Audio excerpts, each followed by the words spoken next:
2% to go for Echo here as they are racing to the finish line. The afterlife cannot stop Echo right now. 1.2%. They are pushing through hellfire. Here we go.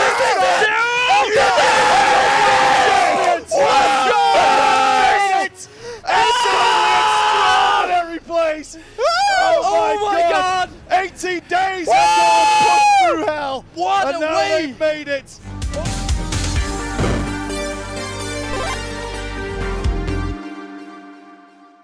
What's up, team? I just got back from the most insane Race to World First of World of Warcraft in the history of the Race to World First. And I don't think we're going to see anything like it probably for the next 6-7 years. I wouldn't imagine so. Like, it was a combination of so many factors that led to this. There's been a lot of controversy around it. We obviously had, like, the second, what we expected to be either the first or the second team, Liquid, literally stop and have to go home.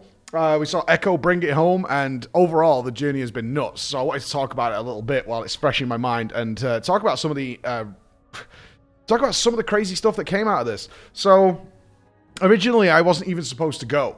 It was just it wasn't short notice or anything. It's just that they just couldn't literally afford to get us there, which is the tricky thing, because obviously we've got the office and stuff now. So I was told I wasn't going to be able to go.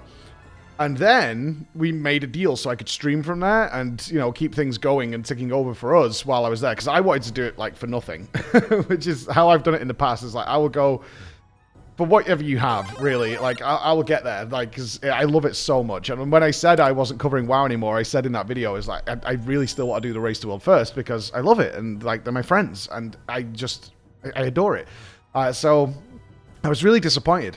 And on the back of that, I got contacted by one of the team at Echo.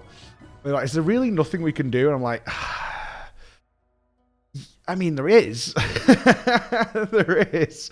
And I made a deal in secret. Even my team didn't know about this. I made a deal in secret where when they reached the jailer, because we expected them, obviously, and this is what we'll get to in a second about historical precedent of the Race to World First.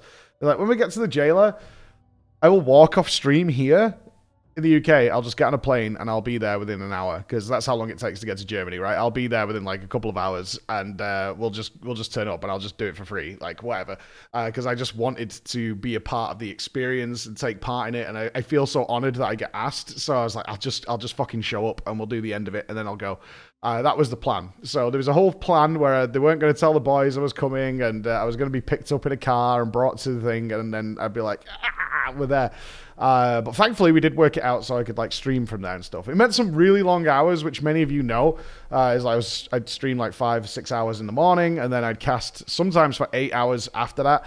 So my life in Hamburg for the last 3 weeks, for the most part, was stream, cast, sleep, stream, cast, sleep, stream, cast, sleep. But it was fine. I didn't feel burnt out. My voice left me. It's actually still coming back now. My voice left me on the very last day. But other than that, like, for me, it was amazing. We had a guild meetup, or a free company meetup from all the FF14 guys, which was amazing.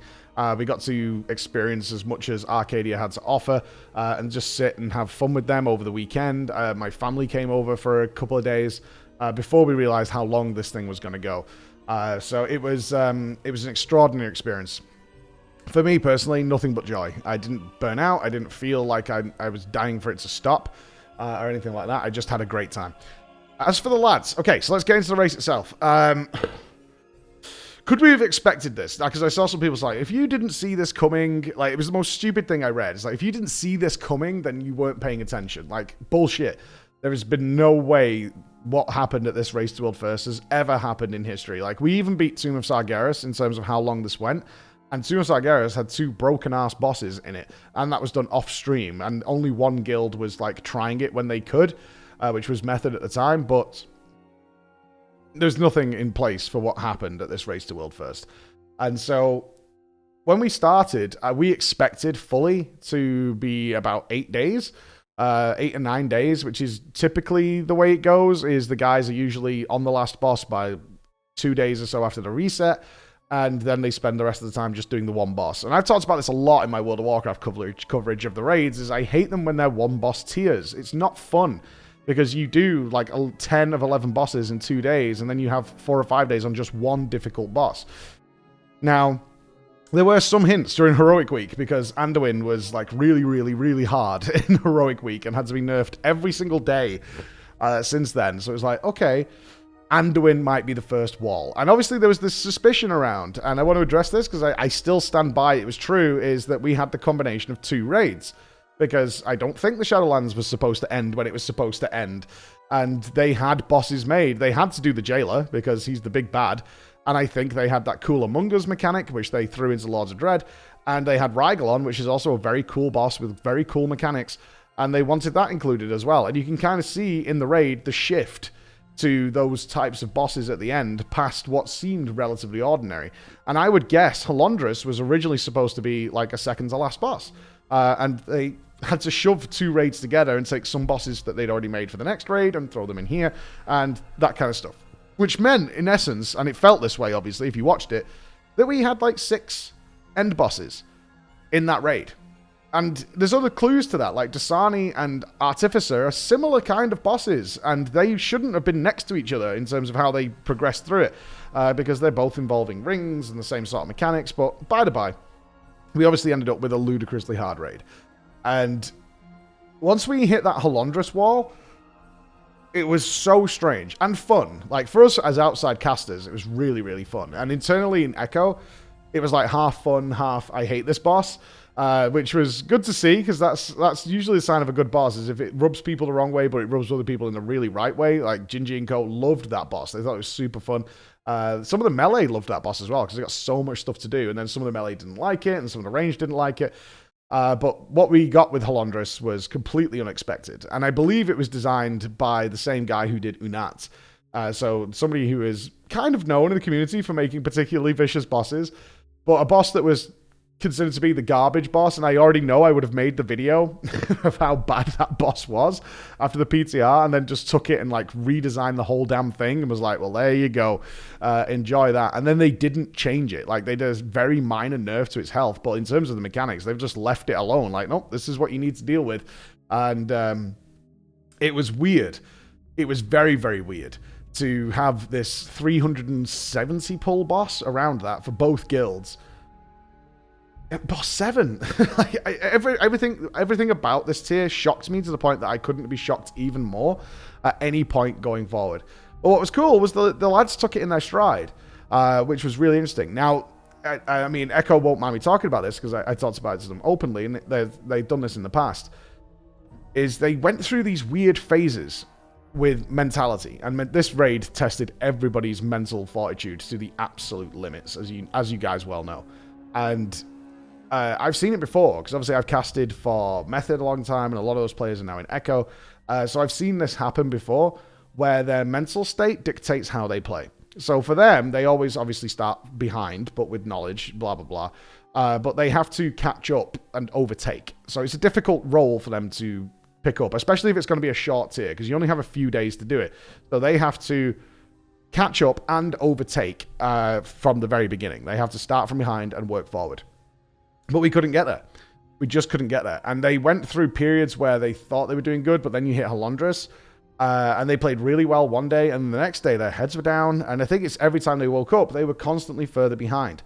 And so it was tough. So I was doing what I could to walk around and talk to the guys, which is the best part about it for me. Is like, when I'm not casting, I try and talk to them as much as possible without disturbing them. So if they're gaming, I won't talk to them. But if they're on a break or whatever, I'll try and talk to them. And I was just like, keep your heads up. Don't get your head down. You can't do that, right? You can't, like, but you can imagine what it's like especially when it's pushed to like the end of week 1 and you're still not in front and you're just behind still. And you're used to trying, if you're going to win anyway, so if you're ever going to win this race, you've overtaken and are in the lead by now, which is where they're way more comfortable and they play better. It's a weird thing that happens is they play worse until they get in front, then they play way better.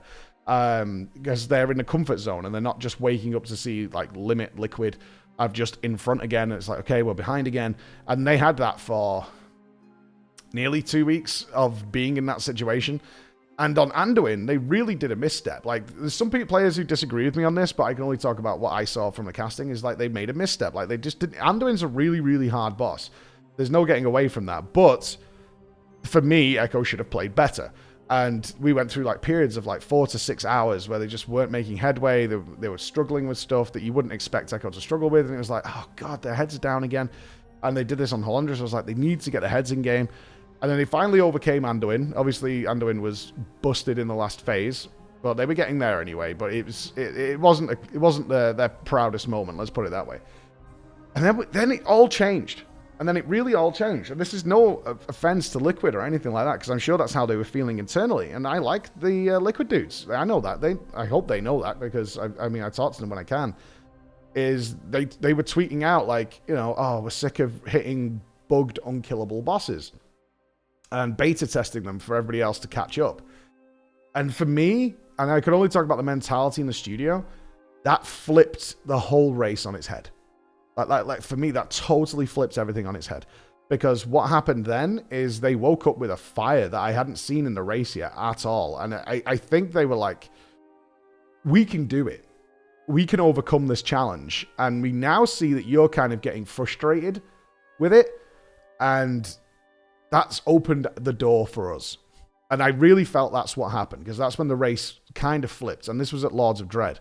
There were some problems on that boss. There's no doubt about that. But they felt it was doable. The hot fixes had come in, and they come in for Liquid as well.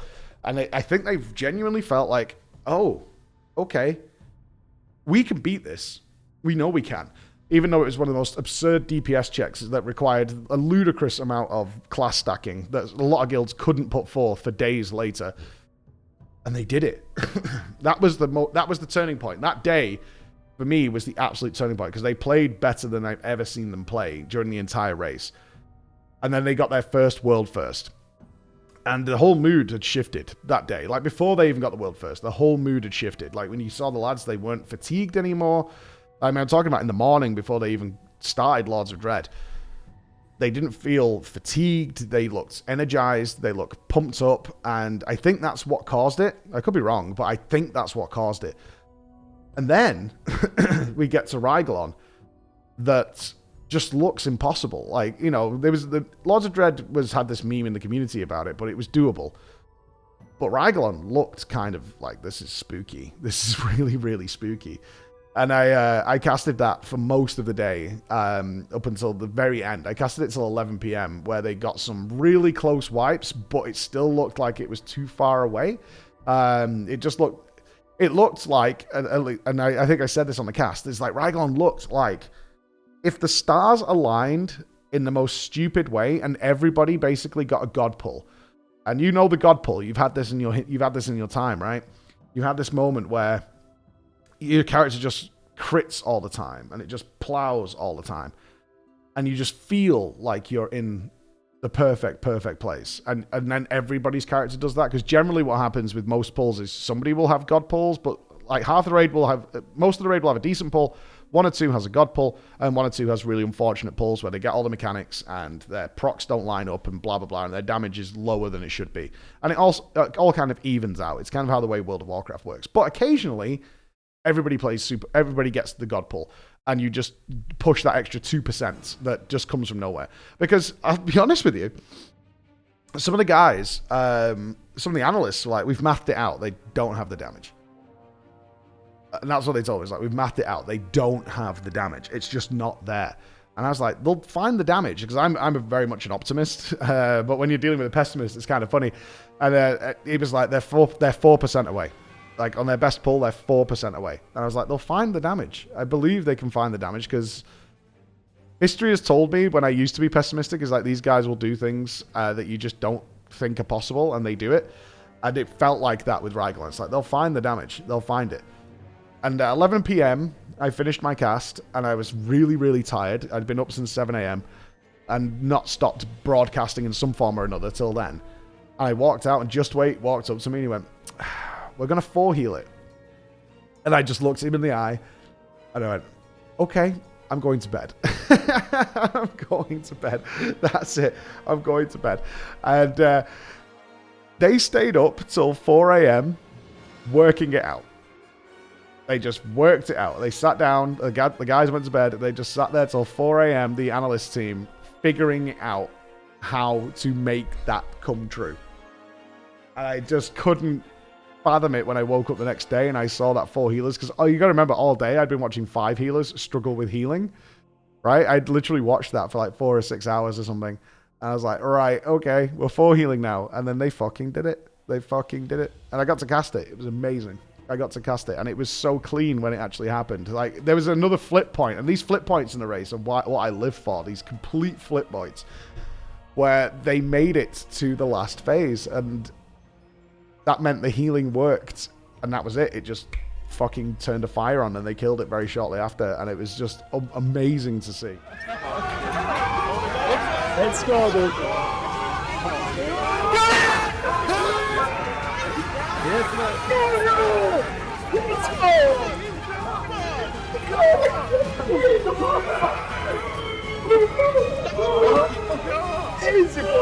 But now we're getting to like week 3 and we're going to the jailer. Fun story is immediately after, and some of you watching this will know this, immediately after Rygalon died and we were going to the jailer, we got stood in front of the jailer. There was a huge power cut in the production area. The lads were fine, but the power went off. So me and Alex are sat there. We were casting it, and suddenly we've got no TV. Our headsets have died, and we're trying to talk to production. We're like, are we still online? And everything's gone dark. And then they came in and went, we're offline. And this was the biggest moment in the race so far, right? It's like we're in front of the Mythic Jailer. Like, we're there. And there's no power and the stream's off. And all I could hear is me and Alex sat on the couch like, okay, they'll probably try and turn it back on. It's screaming coming from production, like actual straight screaming to get this sorted, find who needs to make this happen and get them here now. And we were just like, oh, Jesus Christ. This is really bad. So I think at the time they had like 90,000 viewers and they're like, we've got no stream. What the fuck? Oh, man. And then we did eventually get it back on. And it was fine because the players were still streaming. So their side was fine. It was just our circuit that had gone and we got it working. And then we got to the Mythic Jailer, which then turned into the most difficult technical fight that has ever been made in World of Warcraft. Like, people will talk about Unat. Unat wasn't as technical as the Jailer was. Like, it just wasn't. It was more coordinated, maybe. But no, that's not even true. The Jailer was just rough. The Unat's pull count is way inflated by the fact that people didn't put their A team forward. But the Jailer is the most difficult technical fight they've ever produced. Kind of a sad thing. I'm recording this after Method just killed it, and they had the bugged kill at the end, which is not their fault by any means. And they would have killed it anyway today. Yesterday. But it was just weird that we then had this other mountain in front. So I need to tell you a story about the secret phase, don't I? I need to. So anyway, they're progressing on it, and now we're into week 3. Double legendaries are in. Doesn't matter, which is great, because we all expected that to be the death knell, and should have been, given historical precedent of how the race works. And it's not. It's not that at all. So we get to the Jailer, and this is where things get really weird, because Echo has hit their stride, finally. I've been waiting for this moment, but they hit it. They started ramping up at Lords of Dread. They got the world first. They got even better at Rygalon. And by the time they hit the Jailer, they were at their absolute peak performance. Like, they got there right when they needed to get there. So the stars kind of aligned for the guild there, because their positivity was through the roof. Like, actually through the roof. Especially after the reset didn't come into it, because they were a bit sour that they got to the Jailer, but they had no time to kill it. Like, we had one progression night before they could work on the Jailer, and Liquid was neck and neck. At one point, they were 0.2% apart after, like, 3 weeks. Crazy. Absolutely insanity. And then they woke up, and it didn't work out that way. The double legendaries helped the reclear, but the Jailer was so technical, it didn't matter. Like, the damage was needed, but it was more a case of you have to learn and figure out this fight. So it was a big benefit, because then their moods went back up. But that night was rough, because I remember talking to Ryzen. I was like, you guys have to play like you can beat this before the reset. And I was like, yeah, but we can't. I was like, but you have to play that way. You have to. Because if they wake up, get those double Legos, and steal it, because we didn't know how hard Phase 2 was going to be, 3, and we didn't know if Phase 4 existed. So it was like, you have to play that way. It's like, okay, like we need, I get what you're saying, but I don't think we can. I was like, yeah, but you have to play that way. You have to. And then we got there. So they progressed really well, and Liquid, and at that time, Liquid and Echo were just neck and neck. Every single step of the way. And I believe, and I don't think Roger would mind telling this story, is that obviously they were seeing how other guilds, how each guild was doing it, and in Phase 2 of the Jailer, Liquid was using a different strat. which was great to see from us because each of them was putting their own solution to the puzzle forward. And Echo came up with this ludicrously complex, very intricate, everything needs to be micromanaged. Like, Scripe made them play every 5 seconds of that fight and then learn something new. So it's like, play 5 seconds. Is that locked in? Good. And then we'll learn the next 5 seconds. Don't care about what happens in 15 seconds. Care about each block in 5-second chunks because that's how this fight works. And so that's how Scripe forced them to play. And Mirez who's a big part of the strategy team as well as the analysts. They were like, that's the way to go. But Roger saw that Liquid were much more free-flowing. They were like putting more of the process onto the individual skill of their players because they've got great skill, which is a great strategy as well. So Roger was like, we should probably do what Liquid's doing. Because, our players are great too. So we could both do that, and we're being less like stringent, and we're being less focused on they have to go from A to B to C to Z to E to F to G to H, which is how Scripe & Co. had planned it out.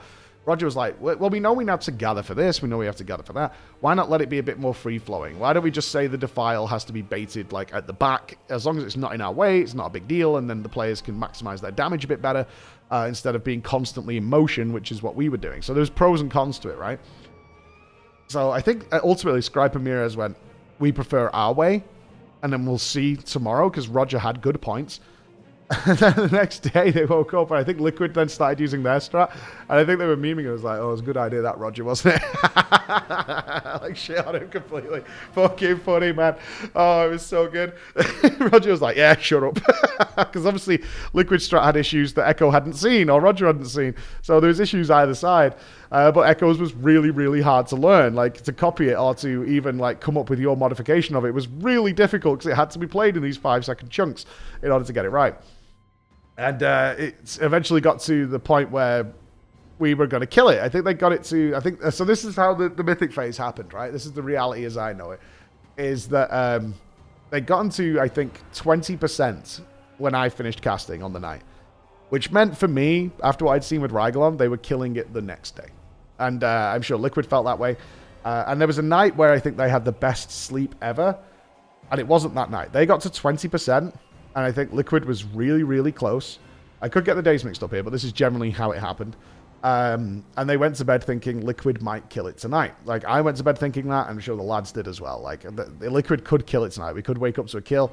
And I think they got the worst night's sleep ever, because they definitely would have been checking the phones. They, it's okay saying we're not raiding now, but they were definitely like probably waiting to see if Liquid was going to push ahead. The next day, which in my mind was kill day, Liquid hadn't progressed at all. I was like, oh. Oh, wow. Oh, shit. Liquid hasn't progressed at all. Okay. Interesting. Because I assume, and I haven't spoken to Liquid because they haven't killed it yet, so I'm not going to even get involved there, they were probably relearning this phase 2 and phase 3 modifying it for their own purposes. And so it was a different atmosphere that morning. It's like, huh. It is kill day.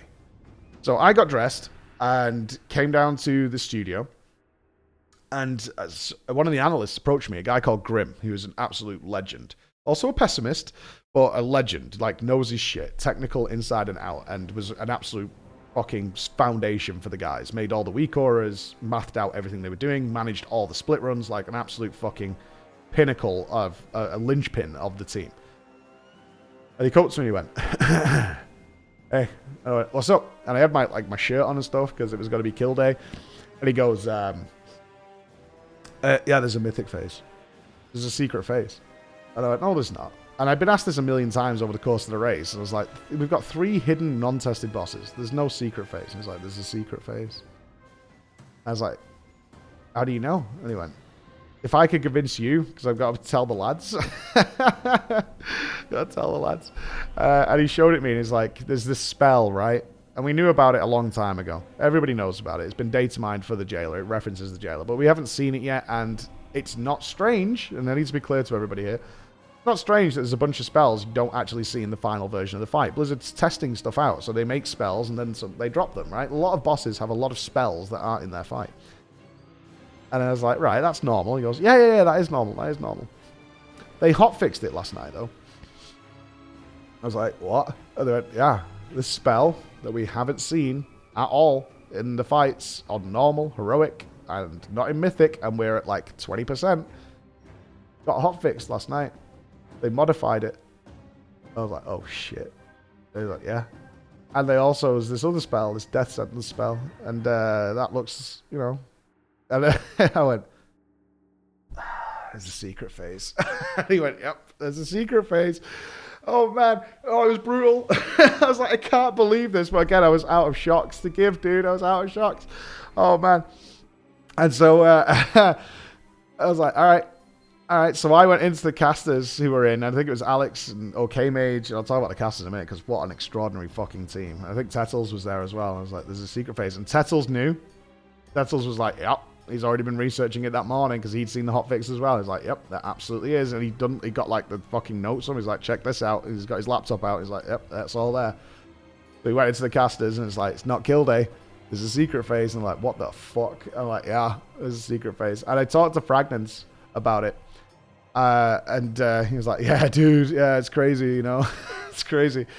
He thought I was lying. He thought I was actually winding him up. So a little later, after like on a break or something, I spoke to Fragnance again, and he went, "You weren't lying, were you? There is a secret phase." I'm like, "Yeah, there's absolutely a secret phase."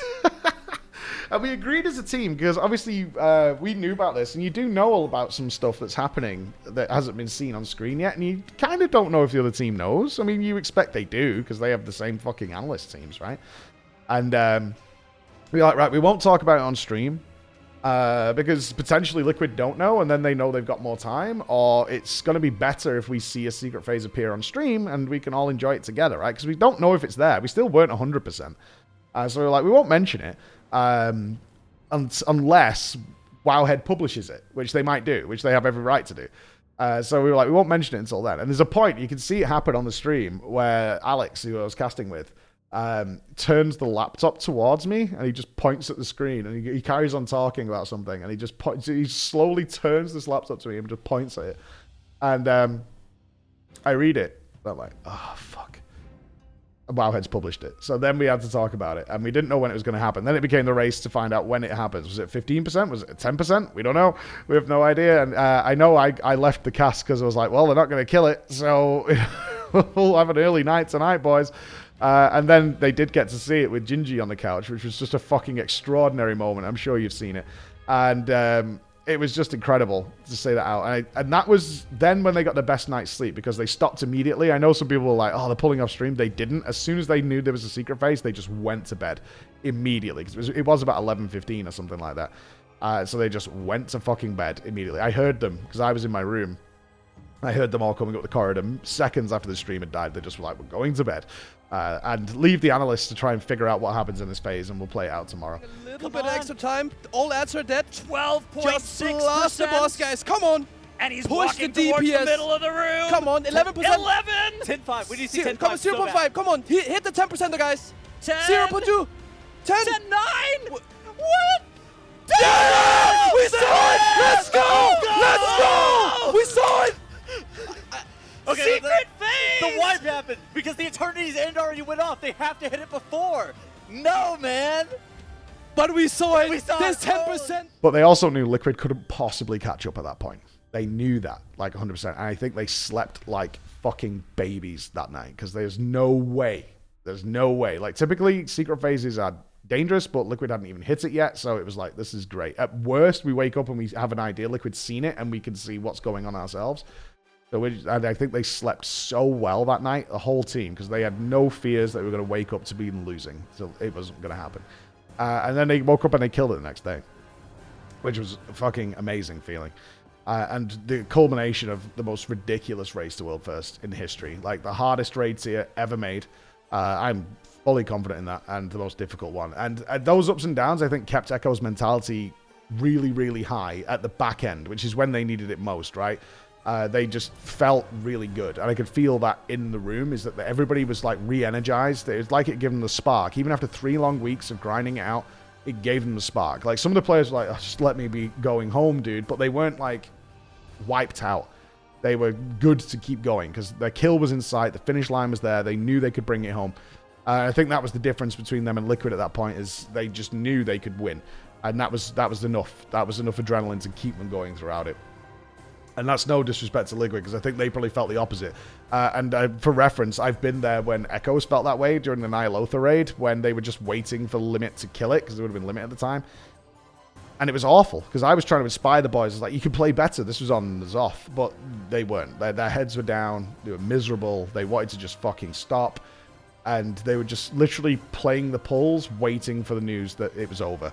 And it was an awful, awful experience. I'm pretty sure that's probably similar to what was happening over in Liquid's camp at that point, with the mix of exhaustion and things like that.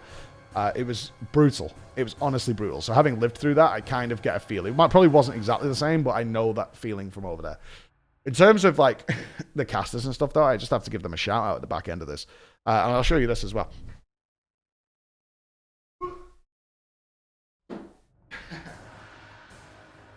Check it out, dude. Yeah, the whole team is on there. This is one of my most prized possessions now, man. This thing's awesome. It's got every player, besides Robin, because Robin made the wise decision, is that he just did not enjoy playing in that crowded, mega busy environment. It's like, I prefer to play at home. This is going to be an intense race. But yeah, we got Perfecto, Zalia, Clix, Fabo. And more importantly, Dratnos, Tells, Stake Loins, Alex, and where are you? OK Mage. Only 6 of us. 6 casters on site. Because I think we were told it was supposed to be guest casters and things like that coming in, but it just didn't work out. So it was just the 6 of us to do all 3 weeks. I could not have asked for a better squad. I could not, like, in terms of veteran experience, Dratnos and Tettles are fucking gods. I'd never worked with Dratnos before, was super excited by that. And was really, really, like, surprised when they said, oh, Dratnos is coming. I was like, dude, that's fucking awesome. Let's get in there, because I'd never worked with him. Tettles I'd worked with a few times too. An absolute rock. Like, you can work with Tettles any day of the week. No question whatsoever. He's sharp, he's fast, he's knowledgeable, he knows what he's doing. So, veteran experience. Way more experience than I've got. They've done, like, MDI. I think they've done AWC. Like, those guys know what the fuck is up. Like, easy game. Alex, you guys know. I mean, I've been friends with Alex now for over a decade. Never casted with him, but immediately after our first shift together, he was like, this is easy. This is so free with us 2 together. And I was like, yep, easy work. Easy work. Because if you get that relationship when you're on the couch, it frees 4 or 5 hours of your life. It's so free. So Alex was like, yep, I get it. We're awesome now. The 2 surprises for me, Stake Loins and OK Mage. So Stake Loins I knew her for a long, long time. And had been told she was rock solid. Coming into it, the production team, because I was asking about these 2, because I didn't know them. I knew everybody else, but I didn't know those 2. And they were like, awesome. Stake Loins is quick. She's sharp. She knows what the fuck is up. She's funny. She's really got a keen eye for things that a lot of people don't notice. Like, a really solid caster. I was like, awesome, because she'd done some online events. OK Mage had done an online event, I believe. I can't remember what Jordan's done now. I'm sorry, Jordan. Sorry. But as far as I'm concerned, I think it's fair to say, for Stake Loins and OK, it was the first time on site. It was for Alex as well, but he's been so long in the game that it didn't make much of a difference for Alex, so he was fine. But I think for, like, in-person events, especially you've got Stake who's traveling all the way from the US to do this. And I think Jordan, this was her first, this was like her first, like, real-time event. And God, what an absolute pair of blasters. Absolute pair of blasters. And what was great is that Stake just slotted in. She was really good friends already with Dratnos and Tettles, so she was comfortable doing that. And once she was settled, she was just on fire. Like, I was so happy to see a shift with her every single time. The best thing about Jordan was that she asked questions, like, straight away. No fear in that. It's like, hey, what do I do here? How do I sort this out? Like, after every cast, especially for the first few, I think Jordan was like, okay, how was that? How do I do better? Awesome. Absolutely fucking awesome. Like, it was so good. And then she just got so good with the same mistake. They just got so good that by the end of it, and I think this is the biggest compliment, if any of you guys ever look to get into this kind of thing where you want to cast, is me and Alex were on, and we usually do a slight 1 hour overlap with Jordan. That was because our schedules are pretty set. Like, NA worked towards the end of the night because they had raids through the night, and then usually did the morning while we did the midday EU. So I typically got paired up with Alex and Jordan for at least 1 hour, the 3 of us together. And it was getting close to kill time. It's nut cutting time, right? And she was like, oh, I've got to get off the couch. And we were like, stay. Stick around. And she's like, can I? Are you sure you guys want me? I was like, Jordan, if we wanted you off this couch, right? If we were happy to see you go so we could do our thing, we don't say, can you stick around? We're like, oh, it's the end of your shift? Yeah, it's a bummer, you missed the kill, right? You know, something like that. But no, it wasn't like, I was like, no, stick around. You've got that right. You can do that. There's 4 headsets on that couch. Like, get in and get involved. Because being there for the kill is kind of like the big payoff for doing all the hours and hours and hours of split runs and all that kind of stuff. But you want to be there for the kill, for crossing the finish line. And yeah, I mean, everybody was a pleasure to work with. Like, I didn't have any worries about any shift. I have in the past with some people, but nothing major. Like, generally speaking, all the casting teams I've worked with have been really, really good. This team was the fucking pinnacle for me. The absolute pinnacle. Like, everybody there would deserve to be there and nailed it every single time. And that feedback was shown online as well. And then I finally got to chat with the lads and have a big after party, which was brutal. But overall, I mean, I talked earlier about the fact that I don't think we'll see a race like this. This is an anomaly. I'm seeing a lot of feedback about, like, you know, Mythic rating's gone too far. It's all this stuff. You're right. This did go too far. This went way too far. But it's an anomaly. That's how I look at it. It's like, this is an anomaly. Like, there's nothing in history that's been like this before.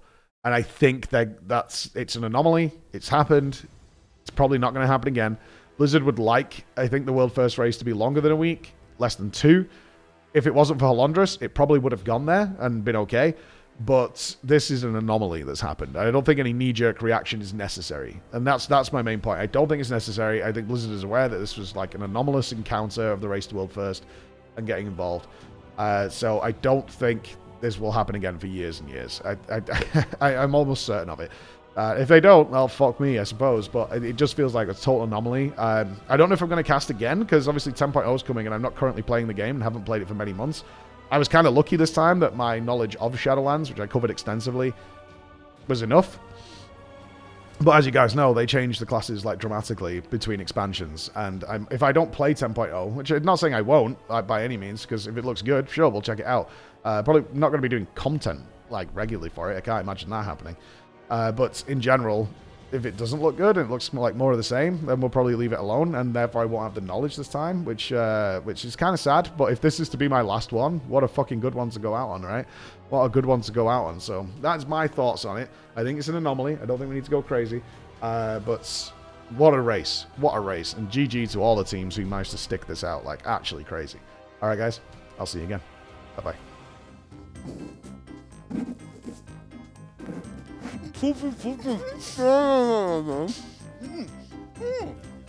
Poopy.